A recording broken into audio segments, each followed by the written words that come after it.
le responsable national à l'évangélisation de l'Assemblée des Justes de Côte d'Ivoire sous la coupole du pasteur Tagbo Sylvain. Je me nomme Fatou Koulibaly et j'ai pour charge de travailler sur le thème ce que nous devons faire lorsque nos péchés sont manifestés. Aujourd'hui, nous sommes le mercredi 28 septembre 2023. 27, excusez-moi. Mercredi 27 septembre 2023. Nous allons nous disposer tous ensemble pour la prière. Amen. Donc les justes, élevons la voix vers le Seigneur, confions-lui le moment après avoir présenté notre foi. Prions. Seigneur, nous te disons merci, merci Père éternel, de ce que tu nous as rendus justes et saints devant toi pour toujours. Merci de nous avoir délivrés de l'état de pécheur né, de l'état d'être avide d'argent, cupide, d'être dénué de toute vertu, d'être méchant, mauvais, d'être qui convoite, d'être qui manigance, qui critique, d'être qui est orgueilleux, qui ne cherche à t'atteindre que par ses propres forces, par sa pensée, par sa philosophie, par ses connaissances. Être qui est influencé par Satan et qui, sans le savoir même, le sert. Seigneur, tu nous as détournés de cette voie-là et en envoyant ton Fils Jésus-Christ, tu nous as rendus parfaits une bonne fois pour toutes. Lui, il a pris tous nos péchés, péchés passés, présents, et même les péchés que nous n'avons pas encore commis. Il les a pris lors du baptême fait par Jean-Baptiste au Jourdain.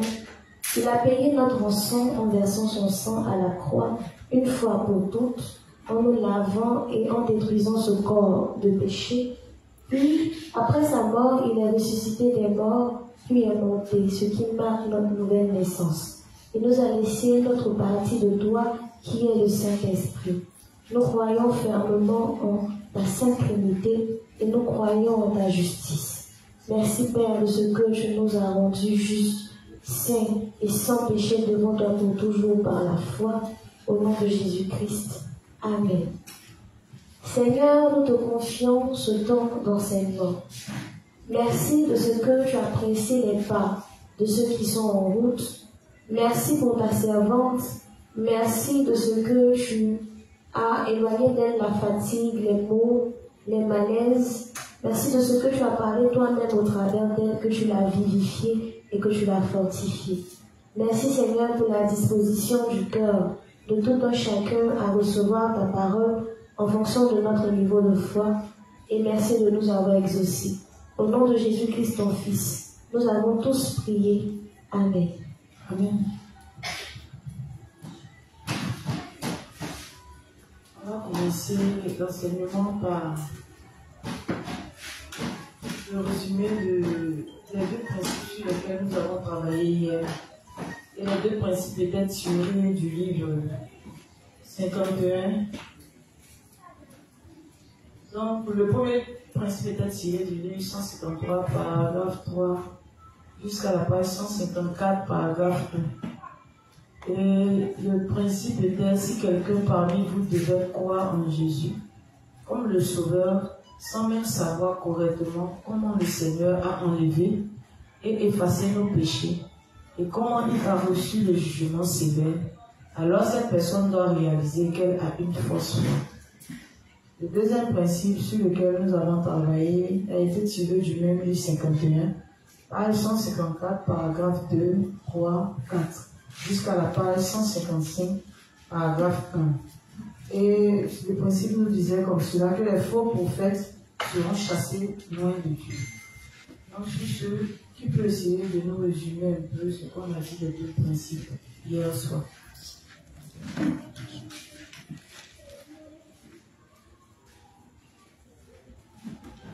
A-t-il des volontaires?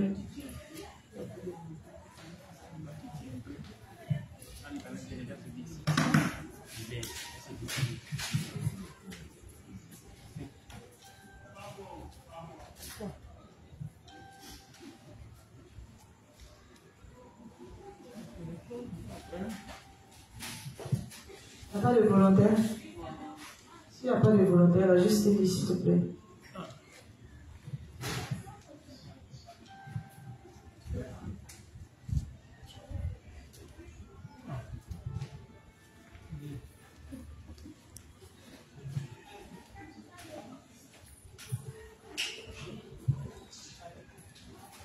Bonsoir la justice.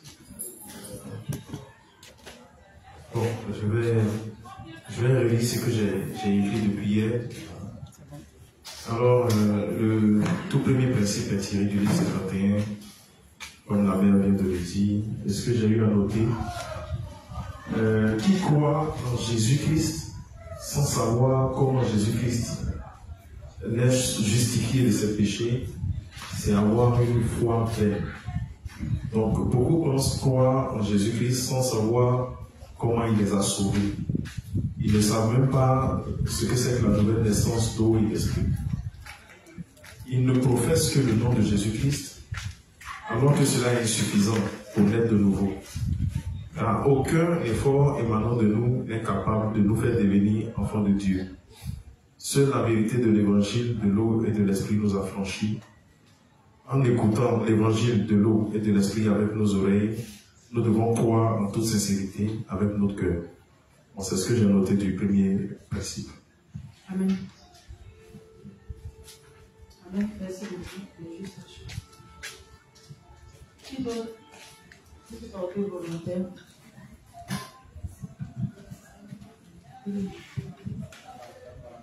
D'accord. Résumé du mardi 26 septembre. Premier principe. Ce que j'ai noté, c'est petit 1. Si tu n'as pas l'évangile d'eau et d'esprit, tu as une fausse foi et une vie vaine, semblable à celle d'un mouton. Petit 2. L'évangile est la seule vérité qui rend libre. Jean 8, 32. Petit 3. Nul n'est intelligent en réalité. C'est seulement l'évangile qui enlève les écailles de nos yeux pour comprendre la parole. 2 points, c'est la véritable intelligence. Petit 4. Nous devons écouter avec nos oreilles et croire avec nos cœurs en l'évangile d'eau et d'esprit. C'est le seul effort à fournir pour être sauvé. Petit 5. Pour pouvoir écouter avec nos oreilles, nous devons les déboucher au préalable, c'est-à-dire se dépouiller de notre propre justice. Petit 6. La foi ignorante, c'est celle qui ne connaît pas l'évangile de l'eau et de l'esprit. Petit 7. Nous devons faire l'expiation de toutes les âmes pécheresses du monde. Enfin, notre motivation doit être que tout le monde a le droit au salut. Nous ne devons donc pas choisir à qui prêcher ou non. Pour le deuxième principe, j'ai noté quatre choses. Les faux prophètes sont ceux qui n'ont pas l'évangile de l'eau et de l'esprit et qui fréquentent les églises. Ensuite, avec le poids de la loi, ils finissent par parler de sanctification incrémentale, puis meurent dans leur fausse foi. De plus, tous leurs sacrifices sont inutiles s'ils ne naissent pas de nouveau d'eau et d'esprit.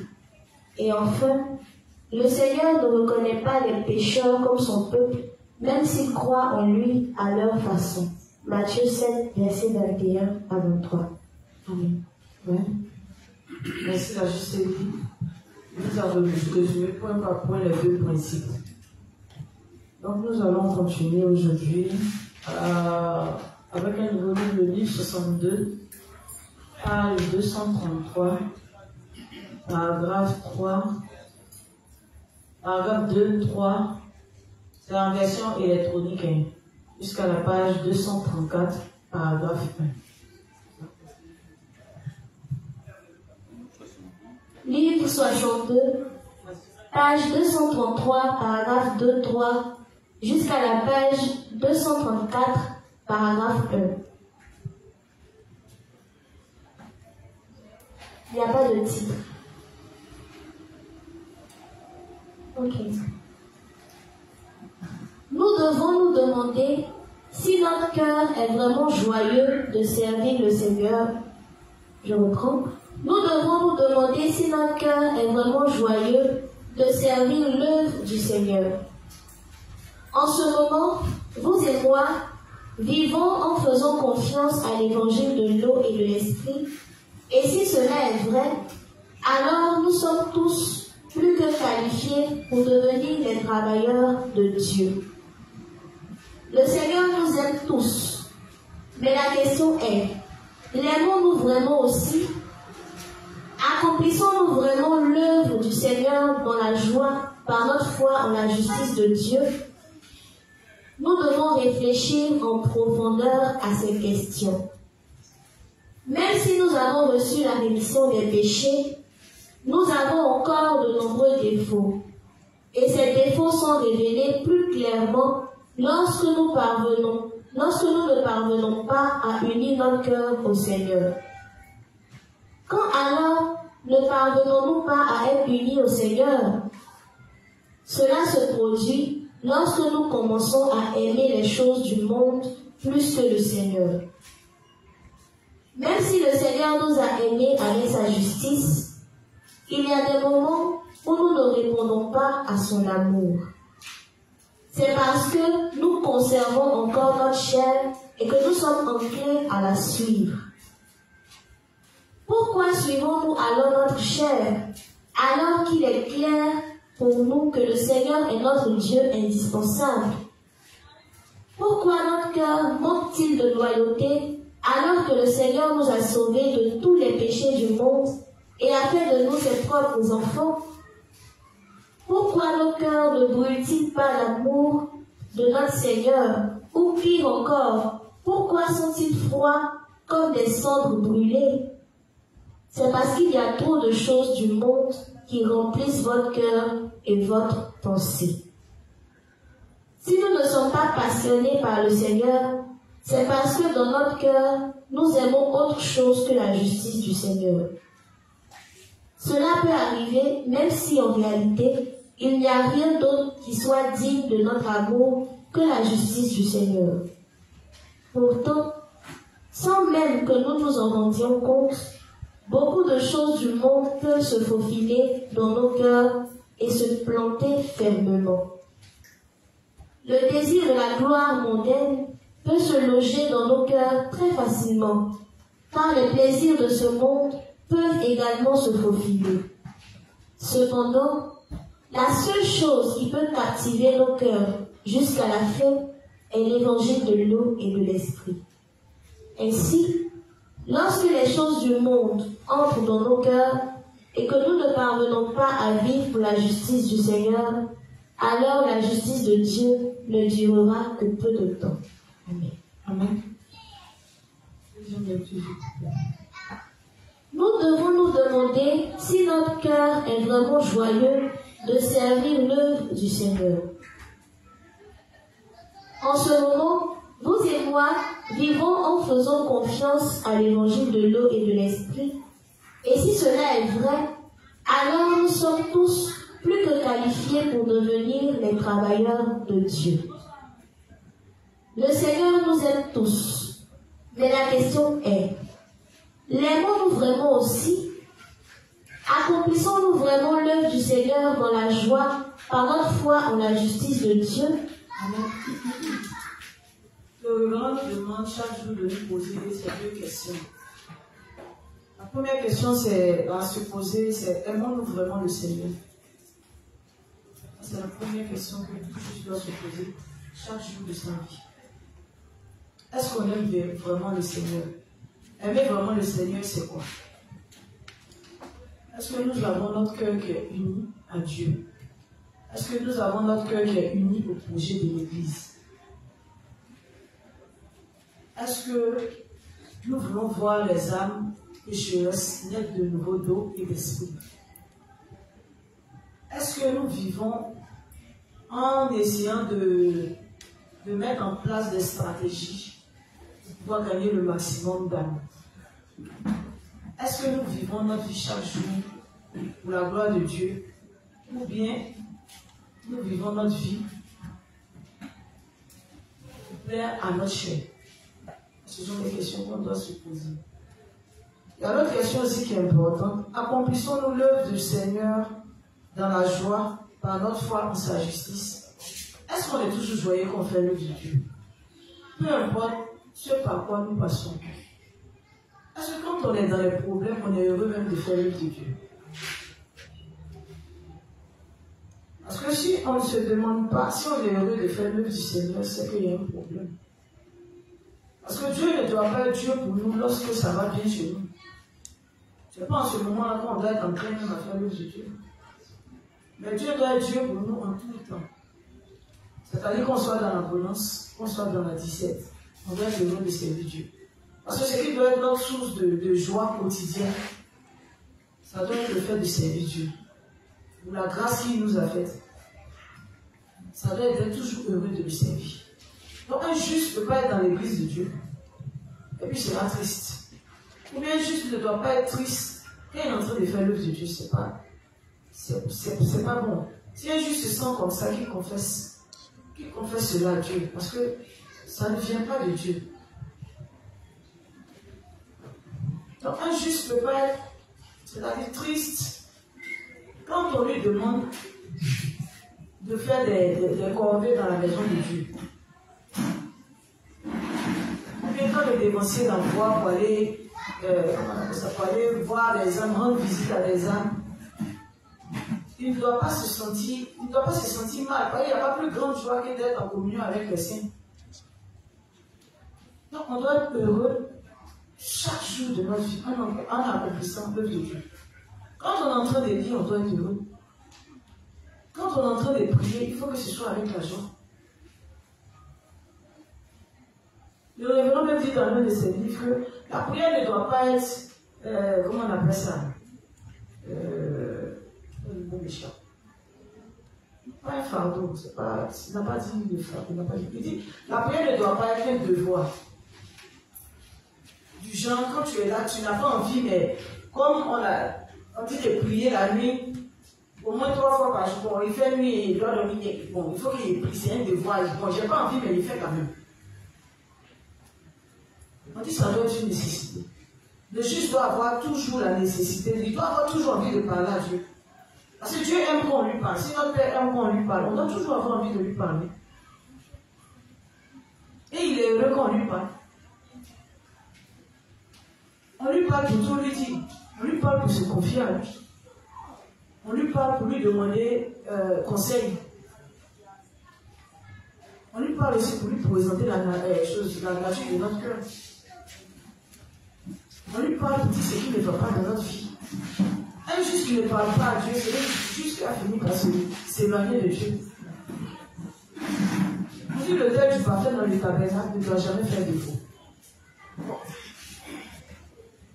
Quand il n'y a jamais de parfait, je suis pas ton autel de parfait. On dit la prière du juste, c'est comme un parfum agréable pour Dieu. Toi, tu refuses d'encenser l'autel des parfaits. Tu peux faire 2 jours, 3 jours, toi tu ne parles pas à Dieu. Tu es bien avec toi. Un juste doit avoir tout le temps envie de parler à Dieu. Tout le temps. De la manière que là, tout le temps, tu as envie de causer avec. Excusez-moi, tu es là, tu as envie de parler tout le temps, peut-être avec tes amis, avec ta chérie. C'est comme ça que tu dois avoir tout le temps envie de parler à Dieu. Et puis quand on parle de parler à Dieu, c'est pas du genre tu vas t'arrêter dans un coin là où bien tu es là, tu parles à haute voix, tu cries. Non. Partout où tu te trouves, tu peux parler à Dieu. Dieu nous écoute. Il n'a pas besoin d'un endroit spécial. Si tu es assis quelque part, que le Saint-Esprit te met à cœur de prier, prie. Parle à Dieu. Tu parles intérieurement, tu es en train de parler à Dieu. Donc le juge doit prier sans cesse. Amen. Donc le révérend dit, on doit se poser ces 2 questions. Parce que quand on ne se pose pas ces questions-là, ça veut dire que les choses du monde sont en train de gagner notre cœur, petit à petit. Quand un juge commence à ne plus prier, c'est qu'il y a autre chose qui l'accapare plus que la prière. Plus que parler à Dieu, il y a autre chose qui passe. C'est-à-dire qu'il prend plus la place que la prière. Amen. Or, ce n'est jamais quelque chose de spirituel qui va prendre la place de la prière. Ce n'est pas possible. C'est forcément peut-être parce qu'on est préoccupé d'un gourmet qui nous fatigue, ou bien par nos problèmes. Mais quand tu as des problèmes, si tu ne parles pas à Dieu, qui va te sortir de tes problèmes?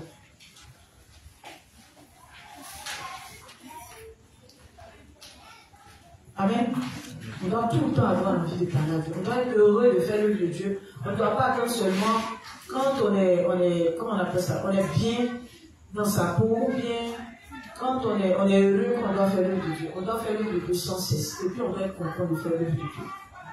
Qu'on soit dans l'abondance, qu'on soit dans la dizaine, on doit être heureux de faire l'œuvre de Dieu. C'est suffisant seulement. Le fait d'être heureux en tout le temps, de faire l'œuvre de Dieu seulement. La seule joie que chacun de nous doit ressentir, c'est lorsqu'il est en train de faire l'œuvre de Dieu. Quand on est en train d'évangéliser, ça doit être une grande joie pour nous, parce qu'on est en train de parler de notre Dieu. On est en train de se sentir utile pour Dieu. Parce que ne pas faire l'œuvre de Dieu, à un moment donné ou à un autre, tu vas commencer à te sentir inutile. Amen. Donc on doit être heureux de faire l'œuvre de Dieu. Nous devons réfléchir en profondeur à ces questions. Même si nous avons reçu la rémission des péchés, nous avons encore de nombreux défauts. Et ces défauts sont révélés plus clairement lorsque nous ne parvenons pas à unir notre cœur au Seigneur. Même si nous avons reçu la rémission des péchés, nous avons encore de nombreux défauts. Et ces défauts sont révélés plus clairement lorsque nous ne parvenons pas à unir notre cœur au Seigneur. Amen. Donc même quand nous naissons de nouveau, on demeure dans la chair. Donc demeurant dans la chair aussi chaque jour va nous montrer qu'on n'est pas bon, elle n'est pas bonne. Donc à chaque fois nos faiblesses seront manifestées. Donc un juste ne doit pas se dire que quand il est né de nouveau, Jésus a déjà pris tous nos péchés. Donc on est devenu parfait dans la chair. Le Seigneur dit qu'après notre nouvelle naissance, c'est là qu'on est confronté à notre véritable nature.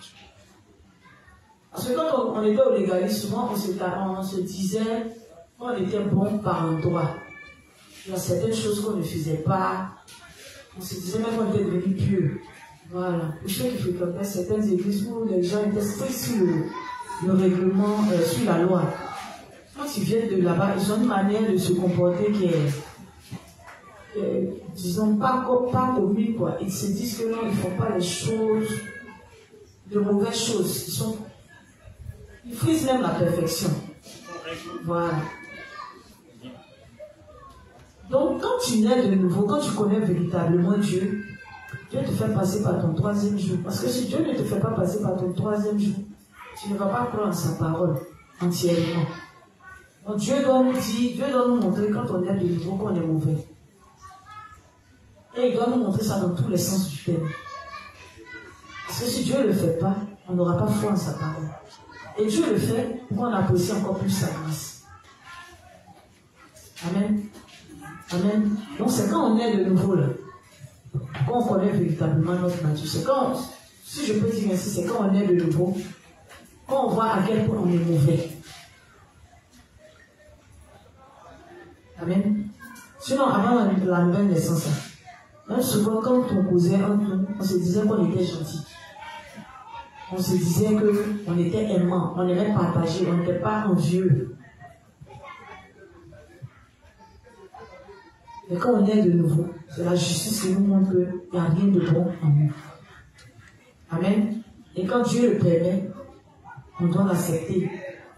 On doit reconnaître que la parole de Dieu est la vérité. Et quand on le remarque, quand Dieu permet que nos faiblesses soient révélées, c'est pour qu'on puisse les corriger. C'est pas pour qu'on puisse se plaire dedans. Amen. C'est comment on appelle ça?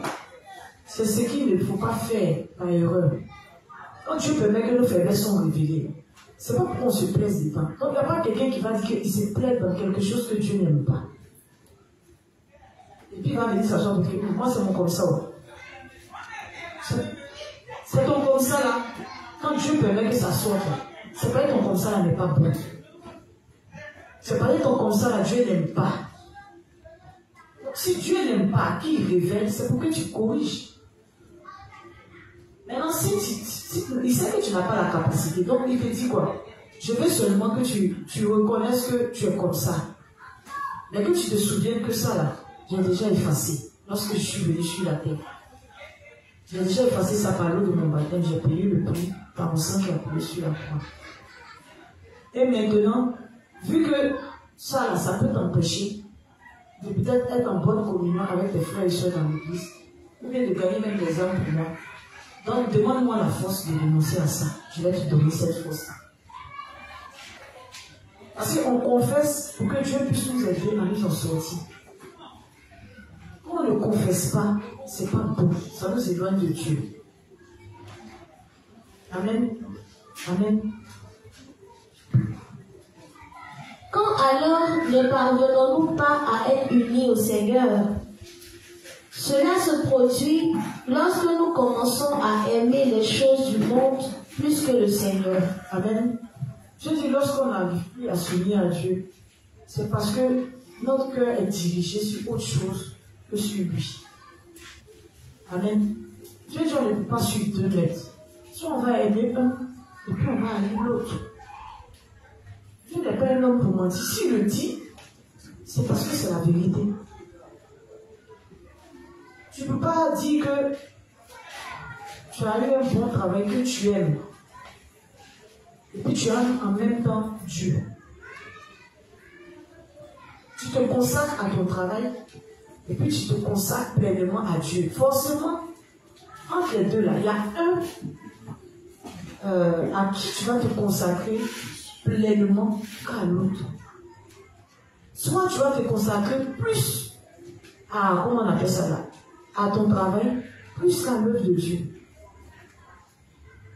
Mais comme toi, tu vas vouloir te mentir, tu vas te dire que tu arrives à faire les deux, tu arrives à jongler sur les deux tableaux. Ce n'est pas possible. Quand tu es fixé sur tes rêves, tu cherches coûte que coûte à réaliser tes rêves, à réaliser tes ambitions, tu vas t'éloigner de Dieu. Parce que quand tu vas chercher à gagner le monde entier, tu vas perdre ton âme. Amen. Mais quand tu vas chercher à t'attacher plus à Dieu, tu vas gagner beaucoup de bénédictions et tu vas gagner le paradis. On ne peut pas être attaché à Dieu et puis aimer le monde en même temps. Ce n'est pas possible. Parce que l'œuvre de Dieu nous détache du monde. Amen. Mais les œuvres du monde ne peuvent pas nous attacher à Dieu. Parce qu'ils sont opposés diamétralement. Il y a un qui va d'un côté et l'autre va de l'autre. Donc tu ne peux pas aimer Dieu et puis tu vas aimer le monde. C'est comme si tu dis que toi seul tu peux poursuivre deux poulets. Bon, arriver à un carrefour, si les deux poulets se séparent, tu seras amené à faire un choix. Pour ne pas perdre les deux poulets, tu vas choisir de poursuivre un. Notre Dieu est clair. Si l'amour du monde gagne ton cœur, tu vas t'éloigner de lui. Mais ce qu'il nous conseille de faire, c'est d'avoir plus d'amour pour son œuvre. Amen. Amen. Même si le Seigneur nous a aimés avec sa justice, il y a des moments où nous ne répondons pas à son amour. Amen. Le Seigneur nous a tellement aimés que lui-même il s'est fait chair, il est venu sur la terre. Il a subi ce qu'il devait subir. Et puis il nous a rachetés de nos péchés. Mais par moments, quand il nous demande, quand le Saint-Esprit nous met à cœur de faire des choses, on estime qu'on a d'autres choses plus importantes à faire que l'œuvre de Dieu. Amen. On doit venir à l'enseignement du soir, par exemple. Je prends un exemple. Et puis c'est en ce moment-là que nos amis nous appellent. Parce qu'on avait calé déjà un programme. Donc on doit s'attraper, aller manger quelque part. Et puis on estime que l'enseignement, on peut se rattraper après. Donc on va manger. En faisant cela, on a considéré quoi par rapport à l'autre. On s'est considéré nous-mêmes par rapport à l'œuvre de Dieu.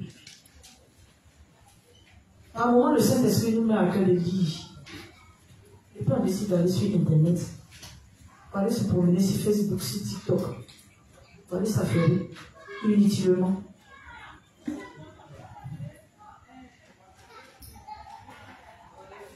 Tant de fois, le Saint-Esprit nous met à cœur de faire des choses spirituelles. Et puis on les néglige. Je suis dans le cas. Moi, je parle en connaissance de cause. Et puis après, on vient s'asseoir pour dire qu'on aime Dieu. On fait nos confessions de foi. On doit présenter notre cœur à Dieu. On n'aime pas l'œuvre de Dieu. On est négligent, très négligent vis-à-vis de l'œuvre de Dieu. Si même pour prier, c'est un problème. On est négligent. On n'aime pas Dieu.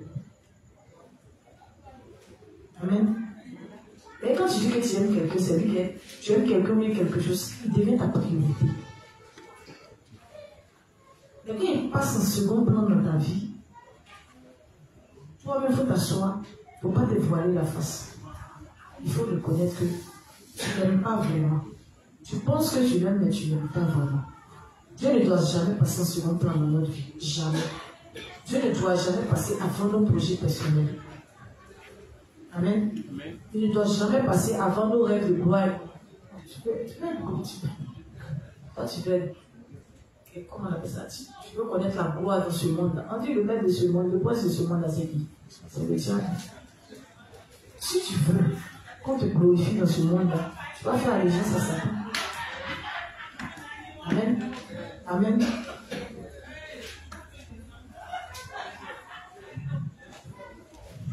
C'est parce que nous conservons encore notre chair et que nous sommes enclins à la suivre.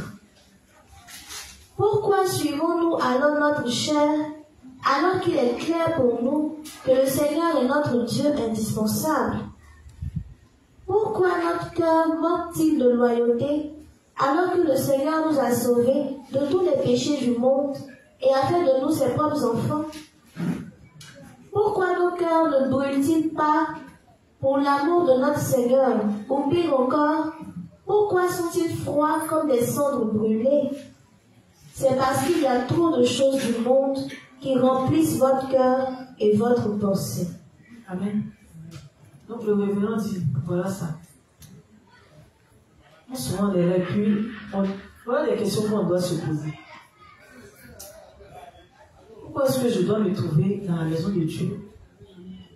Et puis j'ai pas envie d'y aller, mais j'ai plutôt envie d'aller dans les endroits où Dieu n'est pas. Pourquoi je ne suis pas loyal envers Dieu? Alors que Dieu m'a aimé d'un tel amour qu'il n'a même pas regardé à ma personne, à tout ce que je suis, pour me sauver. Et il a fait fi de ma personne, fi de ma méchanceté. Et puis il m'a aimé malgré tout, il s'est donné pour moi. Et vraiment dit toutes ces questions. La réponse seulement là, c'est parce que dans notre vie, c'est parce qu'il y a trop de choses du monde qui remplissent notre cœur. Mais c'est pas faux. Ce sont les choses du monde qui font qu'on n'est pas concentré sur l'œuvre de Dieu. Ce sont les choses du monde qui font qu'on est négligent vis-à-vis de l'œuvre de Dieu. Sinon, si on décide un peu de mettre les choses du monde là, c'est-à-dire en second plan, on va voir la main de Dieu dans notre vie. On va voir à quel point Dieu va se servir de nous. Nous, on n'aime pas le monde que le révérend. On n'aime pas le monde que le pasteur Barou. Et c'est parce que l'œuvre de Dieu a plus d'importance que le monde. Amen. Si tu aimes le monde, c'est que tu aimes le diable. Le diable, il a sa main dans tout ce qu'il y a dans le monde. C'est quoi? Dans toutes les... Comment l'inspecteur a scène la police? On dit dans tous les compartiments. Pardon? Institutions. Toutes les institutions du monde. Bon, tu as des rêves de gloire, tu veux être célèbre. On dit, c'est lui qui domine là-bas. Il y a des critères. Si tu veux être un grand footballeur, il y a des critères. Sinon, si tu es juste, que tu veux jouer bon ballon, soit tu mets le Seigneur de côté, et puis tu t'en vas attacher à ça. Là, tu serais un grand footballeur. Amen. Parce qu'il y a des conditions pour devenir grand footballeur. Amen. Amen. On est ici là. Vous avez déjà vu un juste qui est né de nouveau. Bon, pour nous qui nous connaissons ici, on a dit de lui qu'il sait jouer ballon et qu'il est devenu grand footballeur. Hein? Tu es né de nouveau, tu as l'église, tu viens à l'église, et puis toi, tu viens être grand artiste dans le monde des vies. Tu veux être un grand artiste, il y a des conditions. Donc, autant être un grand chanteur, comment on appelle ça? Donc, ton talent là, reste au service de Dieu. Tu es juste dans les rêves de gloire. Tu es juste, tu réfléchis, c'est-à-dire que tu as les mêmes pensées que les gens qui ne sont pas nés de nouveau. Jusqu'à quand eux sont en train de parler de comment est-ce qu'eux aussi veulent devenir célèbres. Toi aussi tu es dans ce genre de causerie. Quand tu tapes ta poitrine, un jour il serait grand. On va parler de moi. Donc quand les gens finissent de parler de toi, ça fait combien d'âmes à Dieu? Tu as quel intérêt dedans? Quand toi tu deviens grand artiste, ou peut devenir un grand acteur, du monde mondial, Dieu gagne quoi dedans? Dieu gagne quoi dedans? Parce que si tu veux devenir célèbre, les conditions qu'on va te poser, ça va s'opposer carrément à l'évangile de l'Église. Ça va s'opposer carrément même au principe de Dieu. Dieu a ses règles. Le diable aussi a ses règles. Si tu décides d'aimer le monde, c'est que tu vas marcher selon les règles du diable. Amen. Si tu décides de suivre Dieu, plie-toi aux règles de Dieu. Elles vont te paraître peut-être difficiles. Si tu veux compter sur toi-même tes propres forces. Mais si tu te rabats sur Dieu, tu vas voir que Dieu va te donner la force de pouvoir les appliquer. Amen. Amen.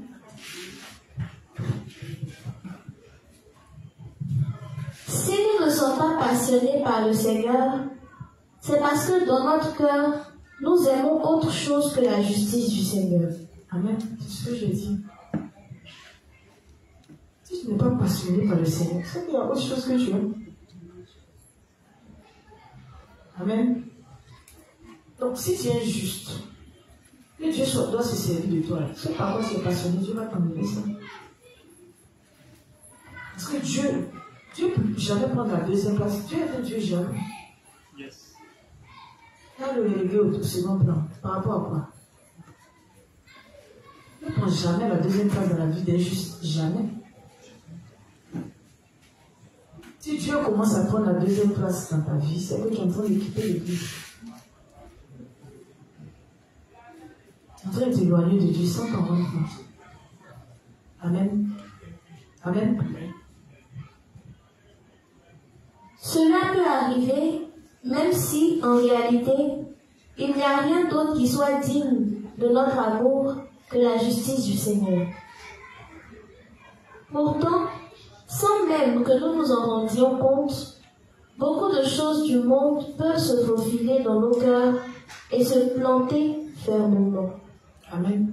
Donc souvent on ne s'en rend pas compte. Mais nos cœurs commencent à se remplir petit à petit des choses du monde. Amen. Il y a par exemple, les enseignements du soir, c'est généralement à 19h, mais comme on a raté dans le temps, on a allé maintenant qu'à 19h30. Sinon, à partir de 19h, 21h, ce sont les enseignements du soir. Maintenant, si c'est à 16h, que toi, ta série préférée de Novelas passe. C'est-à-dire de 19h à 21h, peut-être à deux différentes séries, mais toi, il passe. Bon, aujourd'hui, tu décides que, bon, attends, je vais mettre ça de côté, et l'enseignement est à côté de nous. Il y a regardé. Il ne faut pas qu'il rate. Quand tu as fait ça aujourd'hui, tu as pris plaisir. Le lendemain, tu ne t'es pas rattrapé. Le lendemain, à la même heure, le Saint-Esprit va te dire qu'il est l'heure d'aller à l'enseignement. Parce que comme il est l'heure, le Saint-Esprit nous met à cœur. Il n'y a pas quelqu'un qui va dire que le Saint-Esprit ne met pas à cœur l'enseignement à 19h. Il n'y a pas quelqu'un. Amen. Quand il te dit, c'est comme tu dis. Et j'aime trop parler. C'est nous-mêmes. Sinon, quand il est 19h, on sait. Amen. Mercredi, quand l'heure d'intercession avec on sait. Souvent, même tu es en train de dormir. Le Saint-Esprit te dit, quelque chose forcément quelque chose. Moi, j'ai ma propre expérience. Le jour ici de service à l'église, quelle que soit ma fatigue, quand il m'a dit, ah ça, il est assis juste pas devant le programme la semaine prochaine. Et il s'est trop fatigué, il ne pouvait pas venir. À 6h00, c'est fini, le sommeil est pris. À 6h00, mon sommeil se coupe.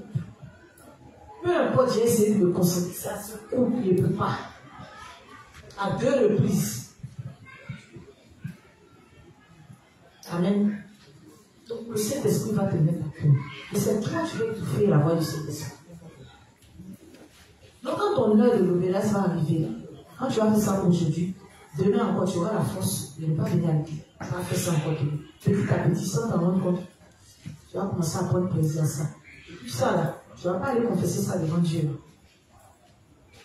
Parce que tu aimes tellement l'obéissance. Et si tu dis à Dieu que tu aimes trop l'obéissance que son œuvre, Dieu va t'enlever à nous de l'obéissance. Or, quand tu aimes l'obéissance, tu veux toujours continuer d'aimer l'obéissance, confesse pas ça à Dieu. Amen. Et ça reste dans ton cœur petit à petit jusqu'à ce que tu deviennes un accro de l'obéissance. Amen. Jusqu'à même quand on t'interpelle, on te dit que, ah, voilà, tu aimeras trop l'obéissance, tu ne viens même pas à l'église. Ça t'énerve. En fait, quand on te dit ça, au-dedans de toi, c'est comme si on a marché sur ta plaie. Tu commences à voir mal, c'est pas bon. On te fait un reproche, puis tu commences à te sentir mal. Au lieu de reconnaître ta nature, tu commences à te sentir frustré, c'est pas bon. Est-ce que ce n'est pas comme ça? Je ne sais pas que c'est comme ça. Est-ce qu'on aime le monde? Est-ce que c'est vrai? On est dans la chair. La chair est venue nous donner quoi? À part les choses du monde. Quand la chair est venue faire des propositions, c'est la proposition qui est en rapport avec le Dieu. Regardez. La chair nous propose seulement que les choses du monde. Amen. Donc, petit à petit, on peut ne pas s'en rendre compte, les choses vont venir s'asseoir subtilement dans nos cœurs. Et d'un petit grain de caillou, ça va devenir une montagne. Pourquoi? Parce que quand ça a commencé, on n'a pas confessé ça à Dieu. On s'est dit que c'est rien, c'est banal, c'est petit. Ce qui est important, ce sont les grands péchés selon nous. On doit confesser devant Dieu. Le péché qui nous semble grand, c'est ce qu'on doit s'atteler à confesser devant Dieu. Devant Dieu, il n'y a pas de petit péché. Il n'y a pas de petit péché. Si tu commences à faire quelque chose mal, il faut confesser ça à Dieu. Il ne faut pas attendre que le grain de caillou devienne une montagne. Et quand ça devient une montagne, si tu ne t'en rends pas compte, tu auras fini par quitter l'église. Amen. Amen. Souvent même quand on est en train de faire quelque chose mais qui est mauvais, par un moment, cet esprit nous m'a appris que ce n'est pas bon. C'est nous, on a entendu Dieu, c'est l'esprit que ça c'est rien, on le sait. Mais déjà quand on te met, quand tu permets que ce soit révélé, il faut corriger, il faut lui, comment on appelle, confesser ça en même temps. On ne garde pas. On ne garde pas, on ne remet pas ça demain. Fais en même temps. Quand tu fais la communion entre lui et toi, là, elle demeure. Dieu est un être de lumière. Dieu en lui, il y a point de ténèbres. Donc tu ne peux pas avoir petit péché, puis tu vas dire que tu es en communion parfaite avec Dieu. Tu confesseras et puis tu es en communion parfaite avec Dieu. Pourquoi? Pourquoi c'est grand, tu vois le petit là, tu refuses de voir? Avant que ce soit grand, ça a commencé par être petit d'abord. C'est comme une plaie, tu te coches, mais tu te gratines, comment on l'appelle? Tu tombes sur un caillou, tu as une petite égratignure, et puis tu négliges un peu. Tu te dis que c'est une petite plaie, ça va passer, le vent va souffler, ça va passer. Et ça va passer. 2 jours, 3 jours, 1 semaine, la plaie commence à grandir. Et puis tu n'en soignes pas, tu continues de dire que ça va passer. Quand ça va grandir ton pied, ils vont couper. Au lieu d'arriver jusqu'à là-bas, ils vont couper par négligence. Comment ça peut être ces petits-là? Hein? J'ai dit, même nos plus petits péchés, on doit lui confesser ça. Voilà pourquoi je dis qu'un juge doit toujours avoir envie de parler à Dieu. On est dans la chair. C'est pas une seule fois seulement qu'on est dans la chair. Même quand tu as eu une mauvaise pensée, là, fais ta confession de foi en même temps. Amen. Amen. Cela peut nous arriver, même si en réalité, il n'y a rien d'autre qui soit digne de notre amour que la justice du Seigneur. Pourtant, sans même que nous nous en rendions compte, beaucoup de choses du monde peuvent se faufiler dans nos cœurs et se planter fermement. Le désir de la gloire mondaine peut se loger dans nos cœurs très facilement, car les plaisirs de ce monde peuvent également se faufiler. Le désir de la gloire mondaine, c'est ce que j'ai expliqué tout à l'heure. Quand on veut devenir célèbre, quand juste celle-là, il veut devenir grand, il veut qu'on parle de lui. Quand on parle de la célébrité de ce monde, lui aussi, il veut qu'on parle de lui. Lui aussi veut être célèbre dans le monde du Satan. Donc si on est des justes comme ça, on a ce genre de pensées, on doit les confesser à Dieu, parce que ces pensées-là ne sont pas des pensées qui viennent de Dieu. Amen. On doit les confesser. Un juste ne doit pas rêver d'être célèbre, d'être une star. Star de quoi? Tu veux être star de quoi? Quoi? Amen. Le rêve comment on appelle, voilà. Tu mets ça de côté. Il faut t'unir à l'église. Hein? Tu vas apprendre les rudiments de la foi. Tu vas grandir dans la foi. Et puis tu vas essayer ça devant Dieu quand tu vas faire naître les gens. Hein? C'est ce genre de rêve qui doit nous amener.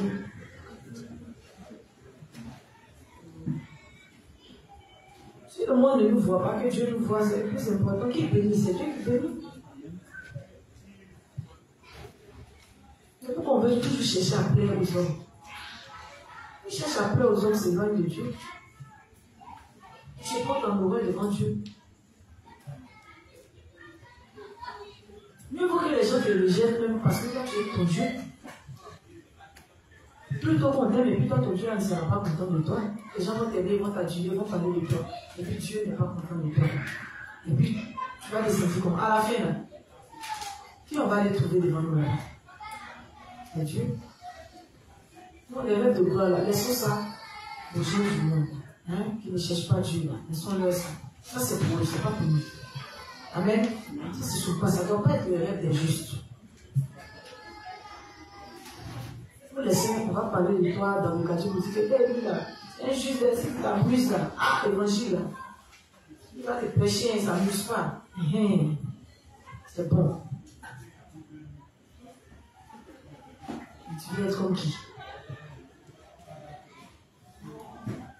Amen. Cependant, la seule chose qui peut captiver nos cœurs jusqu'à la fin est l'évangile de l'eau et de l'esprit. Amen.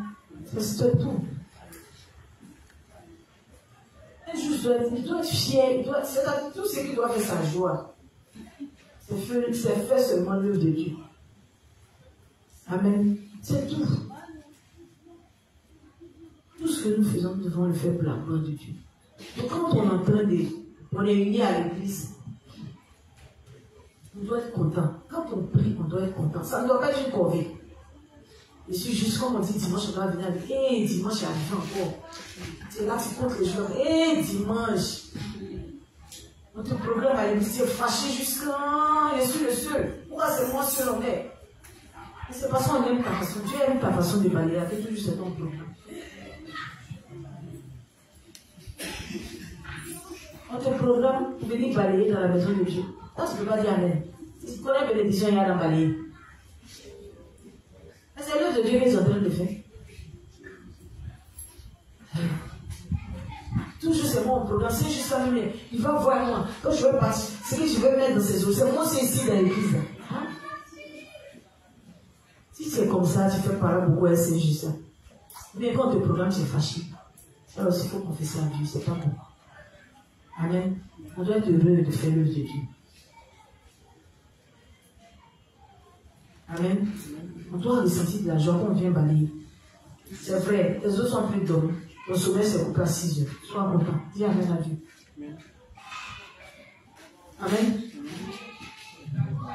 Ainsi, lorsque les choses du monde entrent dans nos cœurs et que nous ne parvenons pas à vivre pour la justice du Seigneur, alors la justice de Dieu ne durera que peu de temps. Amen. Amen.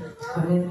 C'est ce que j'ai dit tout à l'heure. On ne peut pas poursuivre 2 mètres. Soit on va aimer un, et puis on va aimer l'autre.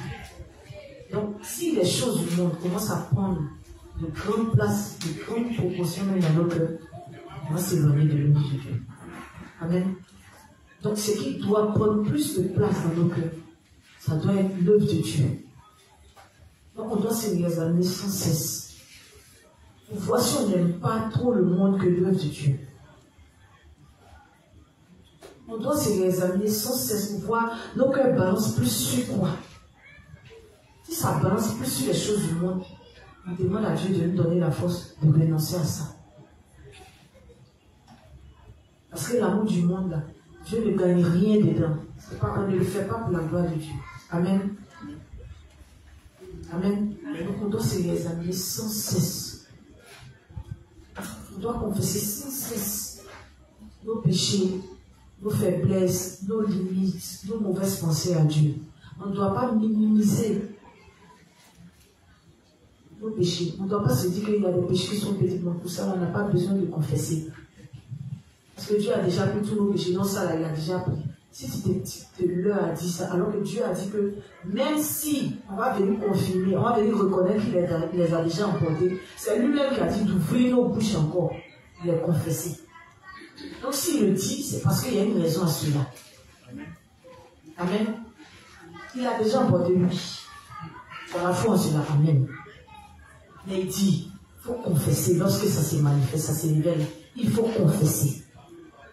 Tout en croyant qu'il a déjà emporté, il faut ouvrir la bouche et puis il faut lui dire. Parce que même dans la prière, je pense que le Christ a dit que même avant que vous n'ouvrez votre bouche, il sait déjà ce que vous allez me dire, mais je veux que vous ouvrez votre bouche pour dire. Dieu aime qu'on lui parle. Parce que si tu ne parles pas, tu vas t'éloigner de lui. Si tu ne parles pas avec lui, tu vas t'éloigner de lui. Si tu ne lui dis pas ce qui ne va pas, tu vas t'éloigner de lui. Amen. Donc on ne peut pas mettre de côté ce que Dieu a dit et puis marcher sur nos pensées. C'est pas bon. Parce qu'on va finir par devenir nous-mêmes notre Dieu. Amen. Amen. Donc, ce principe-là, le livre 62, là, est-ce qu'il y a des questions? Il y a des questions? On a bien compris. Il n'y a pas de questions. On va passer au livre 12. Donc, ce prochain thème-là est tiré du livre 12, page 165, paragraphe 3. Il n'a pas de titre. Livre 12, page 165, paragraphe 3. Si nous entendons l'histoire d'un frère, si c'est mauvais, tout ce que nous devons faire, c'est lui dire « ceci est mal » et lui de l'admettre. Tout ce qu'il doit faire, c'est considérer ces choses devant Dieu, regarder au Seigneur qui a effacé même ses fautes par son baptême et le sang de la croix, et marcher par la foi de nouveau. Quelque mal que nous ayons fait, Quel que soit le mal que nous ayons fait, nous devons tenir sur la foi en la justice de Dieu, remercier Dieu qui effaça nos péchés, puis chercher la direction de Dieu par le Saint-Esprit pour faire mieux à l'avenir. Amen. Si nous entendons l'histoire d'un frère, si c'est mauvais, tout ce que nous devons faire, c'est lui dire « ceci est mal » et lui de l'admettre. Amen. Donc le révérend était clair. Si on entend l'histoire d'un frère, amen, que l'histoire est mal, on doit pouvoir dire à ce frère, et non, ce que tu as fait là, ce n'est pas bon. Maintenant ce frère là en retour là, il ne doit pas vouloir se justifier. Amen. Comment on cherche à se justifier? C'est lorsqu'on ne reconnaît pas que nous là, on peut faire ça. C'est lorsqu'on ne reconnaît pas que nous aussi, on n'est pas bon dans la chair. Amen. Tu as fait quelque chose qui est mal. Si ton frère vient te dire que tu as fait quelque chose qui est mal, toi à ton tour, là, ce que le révérend demande, ce que tu admets, c'est fini. Amen. On ne doit pas être aussi ce genre de frères là. C'est-à-dire qu'ils marchent avec nos frères. Et puis quand ils font de mauvaises choses, on ne dit rien. Amen. On ne dit rien. On est là toujours à caresser dans le sens du poil. On est de mauvais frères quand on se comporte comme ça. Un homme ne peut pas être parfait. Donc à un moment donné ou à un autre, quand tu marches avec un frère, il faut être enclin à lui dire. S'il fait mal, il faut lui dire que c'est pas bon ce que tu fais. Ça ne veut pas dire que tu ne l'aimes pas, c'est parce que tu l'aimes même que tu lui dis ça. Amen. Et lui aussi, il doit admettre. Admettre en reconnaissant que lui, s'il a dit, c'est parce que moi, je ne suis pas bon dans la chair. Donc, si ça s'est manifesté, s'il a pu voir ça, Dieu a permis qu'il puisse voir et qu'il me le dise, c'est que Dieu veut que moi, je corrige cette chose-là. Amen. Amen. On ne doit pas se dire que notre frère ne nous aime pas. C'est parce qu'il ne nous aime pas qu'il nous dit ça. Amen. On n'est pas bon, on va tomber. Souvent on tombe même et puis nous-mêmes on ne voit pas. Amen. Souvent on pense qu'on peut parler bien alors qu'on parle très mal, on ne s'en rend même pas compte. Parce qu'on dit que l'habitude devient une seconde nature. Dans ta manière de parler, tu ne fais même pas attention. Oh, tu blesses. Sans cesse les gens. Quand tu parles, tu blesses. Et quand on te dit, il ne faut pas penser que c'est parce que c'est trop bon qu'on est en train de faire ton appel à coup. Non. C'est parce que c'est pas bon. Un frère ne peut pas te reprocher une chose, et puis un autre frère va venir te reprocher la même chose. Et puis tu vas dire que toi, tu n'es pas comme ça. Pourquoi? Non, ils sont contre toi.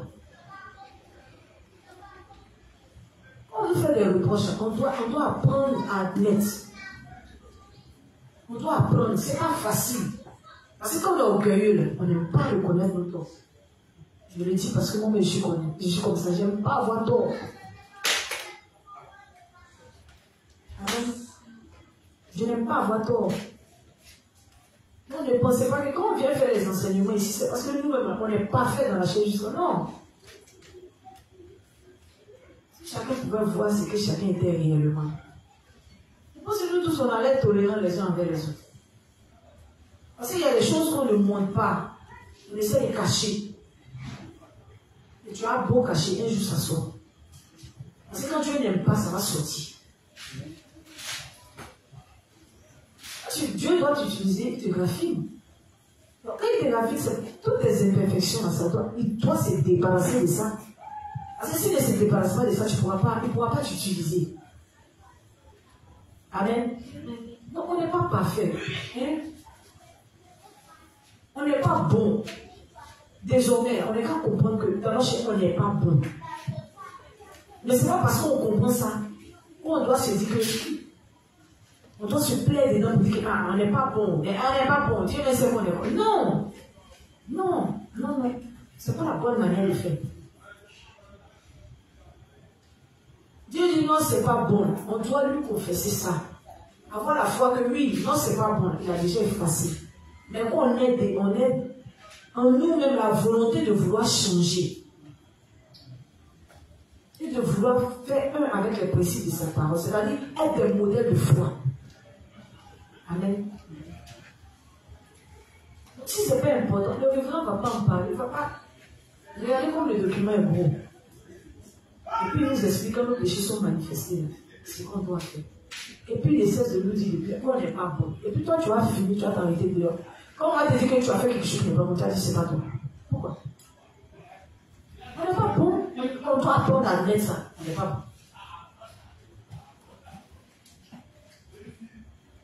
C'est pas parce que le révérend nous dit que notre chair, il n'y a rien de bon dans notre chair, que nous aussi on va s'asseoir. C'est-à-dire qu'on va utiliser ça là. C'est-à-dire pour montrer notre talent. Parce qu'il y a un terme, ils se plaisent, ils en font maintenant. Je ne sais pas comment dire. Ils vont utiliser ça. C'est-à-dire qu'on te reproche que peut-être tu aimes attaquer tes frères. Et puis au lieu de confesser ça, pour que Dieu te donne la force de délaisser ça. Bon, en fait, quand tu ne le confesses pas, tu te plais dedans et puis tu as fait une victime. Tu ne cherches pas de solution. Tu décides d'en faire ton talent.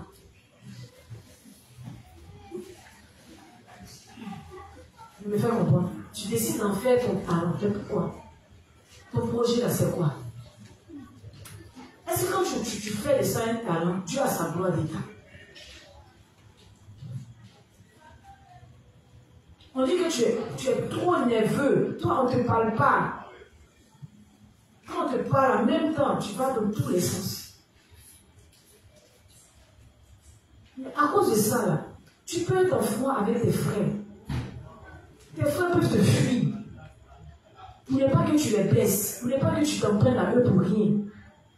Parce qu'on sera même en train de te dire des petites choses. Peut-être qu'on va te complimenter. Ça se va dans tous les sens. Donc si on ne sait pas ce qu'on va te dire, on ne sait pas à quel moment tu es dans ton bon, à quel moment tu es dans ton mauvais, on te laisse dans ton coin. Donc tu vas voir que ça va t'éloigner de tes frères et sœurs. Mais pire, si tu es comme ça, tu vas gagner combien d'âmes pour Dieu? Parce que si tu as ce genre de tempérament, même si fort, tu vas monter, ça va se révéler. Tu vas frapper les gens sur les fronts parce que peut-être qu'ils ne sont pas allés dans le même sens que toi. Donc, au lieu de gagner des âmes pour Dieu, qu'est-ce que tu vas faire? Tu vas mettre en mal le projet de Dieu. Donc, si on nous reproche des choses qui ne sont pas bonnes, au lieu de nous plaire dedans, là, on confesse ça à Dieu. Et puis on lui demande d'aide, corriger ça. On corrige ça, ça plaît à Dieu. Amen. Amen. Tout ce qu'il doit faire, c'est considérer ces choses devant Dieu, regarder au Seigneur qui a effacé même ses fautes par son baptême et le sang de la croix, et marcher par la foi de nouveau. Quel que soit le mal que nous ayons fait, nous devons nous tenir sur la foi en la justice de Dieu, remercier Dieu qui effaça nos péchés, puis chercher la direction de Dieu par le Saint-Esprit pour faire mieux à l'avenir. Amen. Donc, le révérend nous dit ici que quel que soit le mal que nous ayons fait, nous devons nous tenir sur la foi en la justice de Dieu, remercier Dieu qui effaça nos péchés, puis chercher la direction de Dieu par le Saint-Esprit pour faire mieux à l'avenir. Donc, quand nos faiblesses sont révélées, quand nos péchés sont manifestés, on doit faire quoi? On doit les confesser en détail devant Dieu. Reconnaître d'abord que nous sommes une nature pécheresse, nous avons une nature pécheresse. Que sans c'est jusqu'à notre mort, on va tomber. Et que nous ne voulons pas rester à terre, nous ne voulons pas rester là où nous sommes tombés. Mais plutôt on demande l'aide à Dieu de faire quoi? De renoncer à nous-mêmes. Quand nous examinons sans cesse, quand on renonce à nous-mêmes, c'est pour plaire à Dieu. C'est pour faire mieux. Amen. Amen. Si on ne le fait pas, Dieu ne peut pas prendre plaisir à nous, il ne peut pas nous utiliser pour faire son œuvre. Donc s'il demande que lorsque nos péchés sont manifestés, il nous montre ce qu'on doit faire quand nos péchés sont manifestés. C'est parce que Dieu veut nous utiliser. Amen. C'est parce qu'il veut nous utiliser qu'il veut que on marche selon sa parole pour se débarrasser de tout ce qu'il n'aime pas. Amen. Tout ce qui nous éloigne, tout ce qui l'empêche, lui, de nous utiliser, nous, là. C'est pour qu'on puisse se débarrasser de ça. Afin qu'on lui soit agréable. Parce que si tu es rempli de tes pensées, tu ne pourras pas servir Dieu. Parce que quand Dieu va te donner même l'autre, tu vas aller contre ce ton. Ce sont nos pensées qu'il faut que, lorsqu'on est face à un démon, c'est qu'il donne un enseignement, on veut essayer, c'est-à-dire quand ça ne va pas avec notre entendement, on rejette carrément. Ou bien quand il nous a donné, comment on appelle ça, l'enseignement, on essaie de tout faire pour que ça cadre avec notre entendement pour accepter. Amen. Mais la parole de Dieu, la quand elle est donnée là, on dit tu n'ajouteras rien, tu ne retrancheras rien. Donc même si ça te fait mal, dis Amen. Et puis il faut accepter. C'est parce qu'on pense qu'on est intelligent, que quand on est né de nouveau, quand on est de nouveau, on est nouveau-né. Quand on vient, on critique tout dans l'église de Dieu. Et toi, c'est maintenant, toi tu es né, puis tu es arrivé. Et c'est quand on arrive, c'est nous, on voit tous les défauts. Ici, là, pourquoi ils n'ont pas fait comme ça? Là, ils devaient faire comme ça. Mais je suis venu avec ma vision des choses. Mais ta vision de quoi?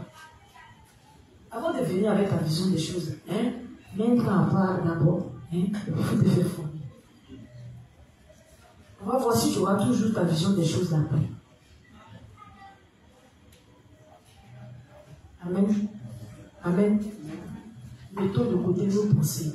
Quand nos faiblesses sont manifestées, confessons-les. N'ayons pas honte de quoi que ce soit.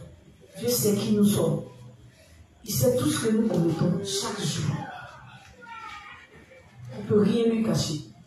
Donc quand c'est révélé là, autant aller devant lui et puis, c'est-à-dire présenter, c'est-à-dire lui exposer les choses. Au lieu de vouloir les cacher ou au lieu de vouloir les couvrir. Ah, tu peux couvrir quoi devant Dieu? Plus tu couvres, plus ça devient grand. C'est comme une jeune fille qui est dans la maison de ses parents. Et puis, avec tous les conseils, les préventions que les parents donnent, elle ne couvre pas, puis elle va prendre une grossesse. Puis elle décide de cacher la vie. Tu vas beau cacher, l'enfant va sortir un jour. Même si tu as pris une corde ou bien un pain, tu as abandonné ton ventre jusqu'à. L'enfant va sortir. Et tu vas bouger. Tu vas bouger. Quand le moment va arriver, c'est que ça va sortir. Pendant que c'est petit là, confessons, ne cachons rien à Dieu. Dieu dit, il aime qu'on n'ait pas honte de notre nudité devant lui. Amen. Parce qu'il sait qui nous sommes. Si on veut grandir spirituellement, on ne doit pas avoir honte de notre nudité. Parce que si tu as honte, tu caches ici, tu caches là, tu caches certains défis, tu ne vas pas vite grandir. Tu vas durer dans l'église. Tu vas rester toujours petit dans la foi. Amen. Parce que cacher notre nudité, c'est dire à Dieu qu'on n'est pas prêt à ce qu'il nous utilise. Amen. Amen. Donc si tu veux rester un nez spirituel, il faut cacher ta nudité. Hein? Voilà. Tu vas rester un nez. Les enfants qui vont naître après toi à l'école, ils vont venir, ils vont te laisser là. Amen. Tu vas rester là avec tes mauvaises pensées. Tu vas rester là avec tes jugements dans point fini. Si jugement faisait grandir les gens, pensée faisait grandir les gens, je pense qu'on était beaucoup si même on est arrivé loin avec les pensées même passer là. Et il y en a qui sont grands même dans leurs pensées que dans la foi. Ils sont grands dans leurs pensées que dans la foi. Ils sont grands dans leur gros que dans la foi. Amen. Tout ce qui ne glorifie pas le nom de Dieu, on doit mettre ça de côté si on veut que Dieu nous utilise. Amen. On n'est pas unis à l'église pour ne pas que Dieu nous utilise. On est unis pour que Dieu nous utilise. Donc s'il dit pour qu'il puisse nous utiliser, on doit lui révéler nos imperfections. On doit lui confesser ça. Confesse ce qu'il a dit. Un point, c'est tout. Amen. On a fini avec ce principe. S'il y a des questions, vous pouvez les poser.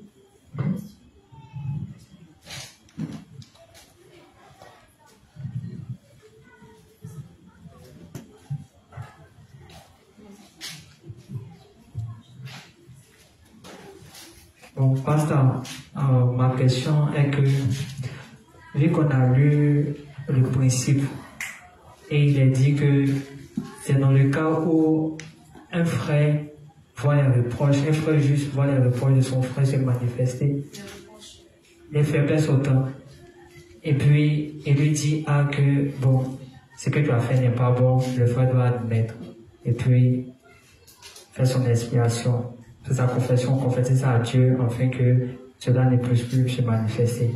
Maintenant, s'il arrive que c'est un pécheur, bon, il sait très bien que le pécheur, nous devons avoir un bon comportement afin de gagner dans l'évangile d'eau et d'esprit.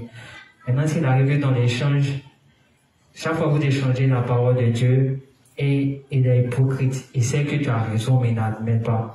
Et si toi, tu lui lances des pics afin qu'il puisse admettre que ce qu'il pense n'est pas bon. Et lui, bon, en retour, il te dit que il n'aime pas la manière dont que tu lui parles. En ce moment-là, quelle est la prière que tu dois adresser à Dieu afin qu'il puisse vraiment... Bon, c'est un peu ma question.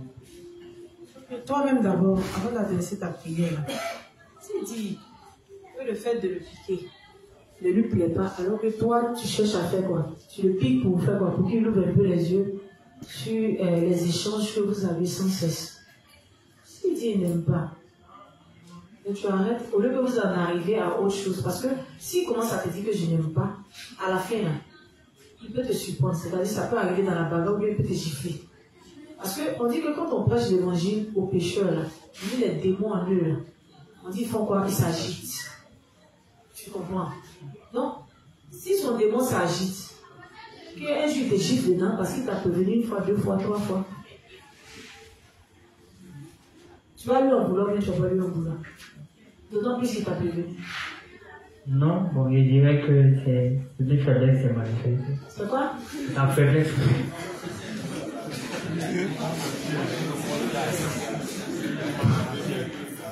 C'est sa faiblesse qui s'est manifestée. Moi, j'espère que c'est ce que tu vas dire ce jour. Il ne faudrait pas que toi aussi tes faiblesses se manifestent et que tu vas vouloir riposter. Ce que je voulais que je comprenne, c'est que est-ce que tu as compris ça d'abord? Quand tu prêches l'évangile, tu dis, la personne n'est pas obligée de croire l'évangile. Tu comprends? Si tu l'aimes, tu adresses la prière à Dieu. Ça peut ne pas être à toi que la personne laisse de nouveau. Mais Dieu peut permettre que la personne laisse de nouveau au travers d'un autre serviteur. Tu comprends? Mais souvent, quand on est souvent sur les âmes, on évangélise les âmes. On pense que c'est nous qui faisons naître les âmes. On veut forcément les faire naître. Tu me comprends? On veut forcément les faire naître. Si ce n'est pas par toi, ça ne doit pas naître par toi. Maintenant, si tu as échangé avec elle, au moins ce que tu as dit, c'est logé dans son subconscient. Prie pour que Dieu permette que cette personne en ruine, que les paroles que tu as libérées travaillent la personne. Mais si la personne commence à te dire que je n'aime pas, les pics que tu utilises, ta manière de me parler ne me plaît pas. C'est parce qu'il y a quelque chose qui arrive derrière. Si tu t'entêtes, quand ces faiblesses, tu as dit ces faiblesses vont se manifester. Il ne faut pas que toi aussi tes faiblesses se manifestent. Parce que quand on va venir te demander, est-ce que la personne ne t'a pas dit qu'elle n'aimait pas? Tu vas venir dire que lui, elle m'avait déjà dit, elle m'avait dit ça plus d'une fois. Mais je continue, tu continues, c'est pourquoi? Tu veux voir quoi? Amen. On ne force pas les âmes à naître de nouveau. Amen. Ce n'est même pas nous qui faisons naître les âmes. Le Saint-Esprit travaille au travers des paroles qu'on a libérées. Amen. Ça va?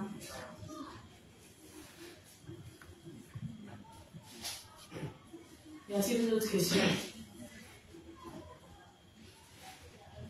C'est bon? S'il n'y a pas de questions, je suppose que tout le monde comprend. Parce que quand on dit résumé, il n'y a pas de doigt qui se lève. Question, il n'y a pas de doigt qui se lève. Vendredi, on ne venait pas faire un embouteillage de questions ici. Et c'est vendredi, généralement, que tout le monde est suivi. On va aller avec le prochain principe. Le prochain principe est tiré du livre 32.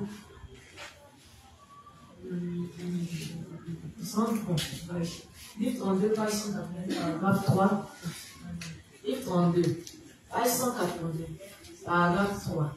Jusqu'à la page 181, paragraphe 1. Livre 32, page 180, paragraphe 3, jusqu'à la page 181, paragraphe 1. Regardez dans votre église et voyez s'il y a des frères ou des sœurs faibles. Aussi, vous devez observer attentivement et voir s'il y a quelqu'un qui cause du tort à l'église. Nous devons tolérer les manquements de frères et attendre que leur foi grandisse aussi longtemps qu'ils ne nuisent pas à l'évangile de l'eau et de l'esprit. Mais tout tort à l'église et à l'évangélisation avec cet évangile est un acte terriblement mauvais qui doit être contrôlé. Amen. Regardez dans votre église et voyez s'il y a des frères ou des sœurs faibles. Aussi, vous devez observer attentivement et voir s'il y a quelqu'un qui cause du tort à l'église. Nous devons tolérer les manquements de frères et attendre que leur foi grandisse aussi longtemps qu'ils ne nuisent pas à l'évangile de l'eau et de l'esprit. Amen. Donc, un frère dans l'église qui manifeste peut-être, comment on appelle ça là, ses faiblesses, ses manquements. Tant que ces manquements, ces faiblesses, ça ne s'opposent pas à l'évangile, on peut lui tolérer. Amen. On peut prier pour lui, on continue de prier pour lui, on continue de l'avertir. Tant que ça ce n'est pas un frein à l'avancement de l'œuvre de Dieu. Amen. Mais du moment où ça commence à attaquer, à aller en contradiction avec l'évangile, on doit le réprimander. Amen.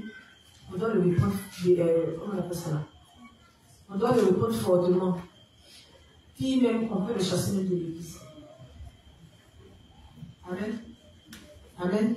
Donc, tant que sa petite rébellion peut-être ne fait pas, comment on appelle ça là, ne nuit pas à l'évangile, on prie pour lui, on l'interpelle, on l'avertit. Amen. Mais du moment où ça commence à attaquer, à aller contre l'évangile, là, on ne tolère pas. Amen. On ne tolère pas. Si on l'avertit qu'il n'écoute pas le soir, on les chasse de l'église. Amen. Avant qu'il les gangrène toute l'église. Parce que quand on veut discipliner le troupeau, on commence toujours par les plus faibles, par les faibles. Parce que dans l'église, c'est toujours par les faibles qu'on transmet nos mauvaises pensées. Même quand on veut former une rébellion, on s'attaque toujours aux faibles, aux plus petits dans la foi. Parce que quand si on va vers un plus grand dans la foi, rapidement, il va nous le prendre. Rapidement, même, il va sauter ça. Amen. Donc, on ne va jamais vers les dévanciers avec nos pensées, nos idées de rébellion, avec tout, comment on appelle ça là? Quel mot je peux utiliser? Quand on a de mauvaises pensées ou bien de mauvais enseignements qui se sont infiltrés dans l'évangile de l'eau et de l'esprit, quand on commence à cracher notre venin, on ne va jamais vers les plus grands dans la foi. Jamais. Parce qu'on sait que là, les vont nous arrêter net. Mais on va vers les plus faibles. Parce qu'on se dit quoi? Ceux-là, rapidement, on sait comment manipuler leur foi. On leur fait avaler ce qu'on veut leur faire avaler. Amen. Donc, dans l'église, par exemple, si on a eu ce cas dernièrement, où on a des frères qui sont allés épouser d'autres doctrines. Mais quand ils ont épousé, je préfère dire, quand ils ont épousé ces doctrines-là, ils ne sont pas venus vers les plus grands, mais ils ont commencé doucement à distiller leur venin dans l'église. Parce qu'ils ne sont jamais allés vers les plus grands pour prêcher leur découverte. Ils ont commencé par les plus petits, pour avoir un maximum de personnes, c'est-à-dire en sortant de l'église, pour avoir un maximum de personnes avec eux, pour les sortir aussi de l'église. Amen. Et quand on s'est rendu compte de la chose, qu'est-ce que l'église a fait? L'église allait vers elle pour essayer de les entendre. Pour voir ce sur quoi elle se basait. Mais malgré que l'église allait vers elle, l'église a essayé de les interpeller. Elles ont demeuré dans leur pensée. L'église a été obligée de faire quoi? De les sortir de l'église avant que elle gangrène toute l'église. Amen. Donc quand quelqu'un vient avec des enseignements qui sont contre l'évangile de l'eau et de l'esprit, avant qu'il ne distille son vénin partout, avant qu'il ne répande cette fausse foi-là aux saints qui sont les plus faibles dans l'église, rapidement on l'interpelle et il n'écoute pas, on le chasse de l'église très vite. Amen. Amen. Mais tout tort à l'église et à l'évangélisation avec cet évangile est un acte terriblement mauvais qui doit être contrôlé. Amen. Mais quand ces personnes ont fini par les chasser, qu'est-ce qu'on fait? On retravaille, on revient dans l'église et on corrige. On corrige par des enseignements qui permettent que, si par exemple, elles avaient implanté des choses dans la tête des gens, on corrige ça rapidement. Il n'est pas qu'à leur tour ça devienne autre chose et puis ça va permettre, ça va faire que les gens vont commencer à avoir des doutes, à commencer à douter de l'évangile. Amen. Donc un saint dans l'assemblée, la raison pour laquelle le révérend nous dit quoi? Quand on commence à être en proie au doute, il faut en faire part au dénoncé. Amen. On ne doit pas garder les doutes pour nous-mêmes. Parce que quand on a des doutes, qu'on n'en parle pas au dénoncé, Satan se sert de ces doutes-là. C'est-à-dire pour en faire, comment on appelle ça là, une doctrine. Amen. Amen. Donc quand on a des doutes, immédiatement, on doit aller en faire part au dénoncé. Donc si on a commencé à avoir des doutes sur l'évangile de l'eau et de l'esprit, qu'on a gardé ces doutes-là pour nous, qu'on n'avait jamais confessé, qu'on commence à les confesser. Parce que si on continue de les garder, on va s'éloigner de Dieu. Amen. Amen. Donc tout ça, ce sont des péchés. On doit confesser devant Dieu. Parce qu'il peut nous arriver, on est dans la chair, de nous poser certaines questions sur l'évangile. Parce que par moments, on se demande qu'est-ce que l'évangile est dedans. Parce qu'on est dedans comme ça. Pourquoi à la fin, on va avoir honte? Souvent, ça arrive. Amen. Et quand ça arrive rapidement, au lieu de laisser, ça va arriver aujourd'hui. On ne dit rien. On ne confesse pas à Dieu. Demain, la même chose, comment on appelle ça, nous revient en pensée. Et puis cette fois-ci, ça arrive avec peu plus. Pourquoi on va avoir honte demain? Est-ce que c'est que les autres là sont en train de dire là? Est-ce que c'est pas vrai? Pourquoi depuis là, l'évangile n'est pas... C'est maintenant que l'évangile apparaît. Pourquoi? Parce qu'il y a ces questions qu'on se pose. Quand ça arrive là, on va confesser ça devant Dieu. Parce que quand on a la foi dans l'évangile de l'eau et de l'esprit, on n'en doute pas. Amen. Donc on commence à avoir des doutes de part et d'autre, on va rapidement voir les dévotions. Rapidement. C'est de là à là. Tu as entendu un enseignement, tu es parti peut-être faire un fond. Que peut-être tu es petit dans la foi, tu avais fait un fond avec une doctrine dont tu n'as pas connaissance. Et puis, arrivé là-bas, n'ayant pas les armes requises pour pouvoir te défendre, tu as pris des balles, comme on le dit. Au lieu de laisser les enseignements que toi tu as entendus là, te troubler, mais troubler ta foi, va vers les dénoncer. Il faut en parler. Parce que quand tu ne dis rien, tu vas commencer à douter de l'évangile. Amen. Amen. Amen. Amen. On ne garde pas ça pour soi. Tu as entendu quelque chose qui te fatigue. Du moment où ça commence à te fatiguer, va voir les dénoncer. On ne garde pas.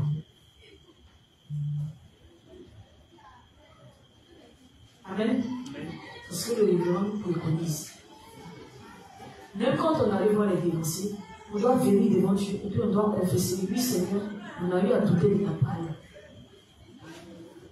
Amen. Parce qu'on ne doit pas se dire que non, ça Jésus a déjà emporté, on n'a pas besoin de venir dire ça. Si on a déjà parlé de dévotion, on n'a pas besoin de venir confesser ça devant Dieu. Non.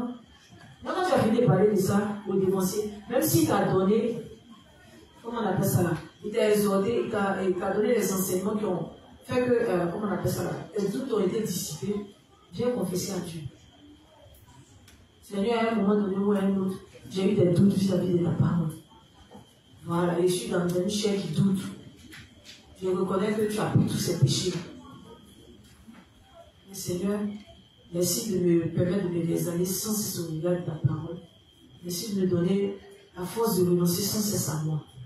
Et puis de marcher dans les principes de ta parole. Sans cesse, on doit confirmer notre foi. Amen. Amen. Si le Seigneur nous a dit, on doit faire tel que le Seigneur a dit. Amen. Sans rien y ajouter, sans rien retrancher. Amen. Donc on doit apprendre à confesser nos péchés en détail chaque jour. Amen. Amen. Il est 21h. On va s'arrêter là pour aujourd'hui. On va reprendre l'enseignement demain soir. Et il va nous accompagner en prière. Amen. Donc, mais juste prions ensemble. Disons merci au Seigneur pour ce temps d'enseignement et confions-lui le reste du temps. Prions. Père Céleste, nous te disons merci. Merci pour la profondeur de tous ces mots. Merci de ce que nous ne soyons pas des gens avec une foi théorique, mais que nous mettions en pratique et que nous expérimentons concrètement ta parole. Merci Seigneur de ce que tu as aidé chacun d'entre nous à admettre qui nous sommes, à reconnaître et à accepter les critiques. Merci Seigneur de ce que tu as accompagné chacun d'entre nous à la maison sain et sauf, que tu as permis que chacun ait la force de faire ton œuvre ce soir avec joie et gaieté de cœur.